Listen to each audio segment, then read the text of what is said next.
farmer who grows corn on a dying Earth, is mysteriously led by invisible beings to discover a secret NASA base, and he becomes the pilot of a spaceship in a desperate mission. But when he jumps inside a black hole to collect unknown data, he discovers the invisible being was himself, and he must complete the circle in order to save planet Earth. The film begins with a man named Cooper having a nightmare from the time he was a pilot for NASA. His daughter Murph hears him yelling, and wakes him up to take him out of his scary trance. Cooper and the members of his family live in a small farm, and produce their own food in an era where humanity is facing extinction due to a lack of natural resources. One morning, Cooper drives with his children around, until they stumble upon a surveillance drone. Cooper is able to hack it through his computer, and he lands it on the ground moments before stealing some parts out of it. One day while at home, Cooper hears some sounds coming from his daughter's room, and sees that some books have been knocked off the shelves. Murph tells him that this has been going on, and she believes that there is a ghost trying to communicate with her. Then, Cooper discusses the fact with his father-in-law, Donald, saying that this must have something to do with a gravitational anomaly. One day, the family attends a baseball game, but the stadium soon gets evacuated as a large amount of dust covers the whole town. The dust escalates into a storm and the family has to rush home. There, Murph has forgotten her window open and Cooper runs upstairs to shut it closed. However, he now witnesses some weird dust lines on the ground. He figures out that is a form of binary code which points him at some coordinates. That night, Cooper and Murph follow the coordinates and they end up in a secret NASA base. At first, they are arrested by a robot, but then they are released and they get a chance to speak with Dr. Brand and some other people, including Brand's daughter, Amelia.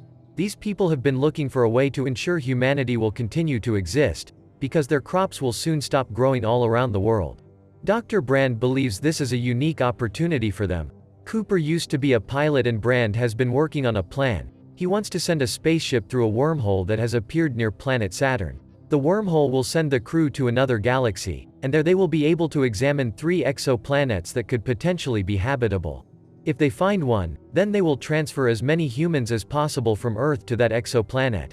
If that is not possible, Plan B is to transfer resources and embryos and ensure humanity's continuation that way. Back at home, Murph does not want her father to go, but Cooper can't turn down this feeling of purpose he is experiencing. Although he gives Murph an identical watch to his, she does not want to say goodbye to him. Soon, Cooper and his team are in space, also accompanied by 2 robots called TARS and Case. The crew successfully docks the spaceship to a space station, which they will also pull towards the wormhole near Saturn. Then, they have a video connection to Dr. Brand, who tells them that there is a scientist named Man on one of the exoplanets. He was sent there in the past but they lost contact with him. The spaceship gradually arrives nearer and nearer to the black hole, until it's finally time to jump right through it. Everybody is a bit nervous but they are dedicated, so they go through it without a second thought. During the jump through the wormhole, Amelia believes she is seeing some kind of a creature just outside the spaceship. Her theory is that there are some beings, she calls them, that are trying to help. According to her theory, they are responsible for communicating with Cooper back on Earth, and guide him to find the secret NASA base. After making it on the other side, Cooper immediately starts making some calculations. They will need to land on an exoplanet called Gargantua first. Soon, the crew detaches a spaceship they call Ranger from the rest of the space station, and they head towards Gargantua fast. Cooper gets everyone a bit scared, but he manages to land smoothly. As it appears, Gargantua is covered in water. Case finds a beacon that belongs to a ship that was on a previous mission to this planet. Amelia tries to snatch the data gathered from the crew of that mission, but then a giant wave is seen coming towards them. The waves catch up to them. Amelia and Case make it back in the Ranger on time and they are safe, but Doyle, another member of the crew, is gone forever. On top of that, the Ranger has taken in water and it is not functioning properly. Cooper snaps at Amelia because they would have left if it wasn't for her stalling them while trying to get the data. Soon, there is another wave coming, but Cooper is able to take the Ranger in the air and make it out of there. Then, they make it back to the space station and they meet with the last member of the crew, Romilly, informing him that Doyle is gone. While they go through these adventures, the time has been running differently for the crew in comparison to how it has been running back on Earth. Cooper receives various videos from his son Tom, who is now a grown-up man with a kid on his own. He also informs Cooper that Donald died. Then, he receives a video from his daughter Murph, who has been holding a grudge against him for way too long. There have been 25 years since he left, from the perspective of people on Earth. But today is her birthday, and she wanted to make a video for him. Back on Earth and in real time, adult Murph is working with Dr. Brand. They are trying to solve a complex gravitational equation that could literally save the world. Back in space, the crew is faced with a dilemma. They can't decide which one of the two next exoplanets they should visit first. One of them is broadcasting a signal from the scientist called Man, while the other exoplanet appears to be more promising according to the data they retrieved from Gargantua. Eventually, they chart a course for Man's exoplanet. Back on Earth, Murph visits Tom and his wife in the farm. Tom states that he is losing more and more crops every year, while his son is suffering from a serious coughing issue due to the dust surrounding Earth. Right next, Murph has to visit Dr. Brand in the hospital, where he apologizes to her for letting everyone down. On the other hand, Murph encourages him to relax as she will do her best to finish what he started. However, Dr. Brand believes that there is no hope anymore. There is no plan A and people will never be transferred to live in another planet, neither will they ever solve the gravitational equation. In the meantime, Cooper and his crew enter Dr. Man's exoplanet. This time they only find an environment covered in ice. They soon find a base and then a capsule in which Dr. Man has induced himself in cryo-sleep. As soon as they wake him up, Man starts crying. After all, he is alive again. He narrates that his supplies were over and the last time he put himself to sleep, he did not even set a waking date. Man takes them outside for a tour, and tells them the days in this planet last 67 hours and the nights last another 67 hours. Although it is extremely cold, he claims there is a surface in this planet and below it, there is breathable air forming up. As he claims, this planet might be the one habitable planet that humans have been searching for. Their conversation is interrupted by a message they receive from Earth. Murph announces that Dr. Brand is dead, and she also complains that they left Earth for nothing. Man confirms those claims. He says Dr. Brand solved his equation 25 years ago, and his plan was to create a colony all along. That means, he was not honest with Cooper or his own daughter.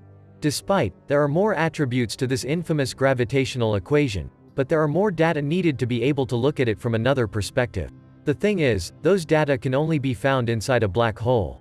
Back on Earth, Murph figures out that exact same thing, but there is no way she can take a look inside a black hole. On the exoplanet, Cooper believes there is no meaning staying away from Earth without the people he loves, so he forges a plan to get the Ranger running, and then return back to Earth. However, Man pushes him off a cliff, and reveals that he has faked all the data. This planet is not habitable but neither is Earth, so he just wants the space station to himself, and he will try to find another planet for the colony. Man breaks Cooper's mask's glass and makes it hard for him to breathe. Cooper uses his incom to speak to Amelia, who now finds him and helps him breathe. Meanwhile, Romilly opens a case that is booby-trapped and he is blown up.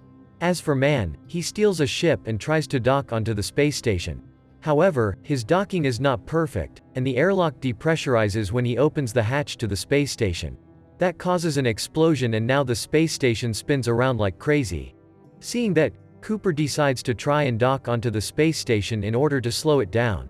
The robots help him do just that, and he now uses his thrusters to stop the spaceship as well as take it out of the exoplanet's orbit. Despite the good work, the space station is out of fuel and there is no way they can make it back to Earth. Or anywhere else for that matter. Cooper comes up with a plan. He will push the space station just enough to enter Gargantua's critical orbit. Then, he will use their remaining fuel to accelerate the space station just like a slingshot. That will give them enough power to push through the wormhole and make it back to their galaxy. The plan seems to be working, but Cooper did not tell Amelia that he would detach one of the ships in order to stay inside the black hole. The ship is completely destroyed in there and Cooper has to eject. While wandering around without any control, Cooper ends up entering a 5-dimensional tesseract. By looking around this 5-dimensional space, he is able to see his daughter's room when she was a kid. However, she can't see him. This means he was the supposed ghost that everybody considered a gravitational anomaly. Cooper starts moving some books around, using the letters from the books to signal a Morse code message. These were actions he did in the past, but adult Murph is also in her room in the present, and she starts making some connections while thinking back. Murph reads the code and realizes it was her father sending those messages. Cooper comes up with a brilliant plan, and he figures out that the adult version of Murph will read the Morse code if he delivers it on the watch he gave her before he left. To do that, he uses the tesseract to deliver the Morse code through the time deviation between different gravitational pulls. Murph solves the gravitational equation, while Cooper is now pushed out of the wormhole. Some astronauts have found and saved him, and he now wakes up in the hospital of an interstellar ark that was built by Murph when she solved the gravitational equation, saving Earth from extinction. Finally, Cooper meets with his daughter, who is now a very old lady.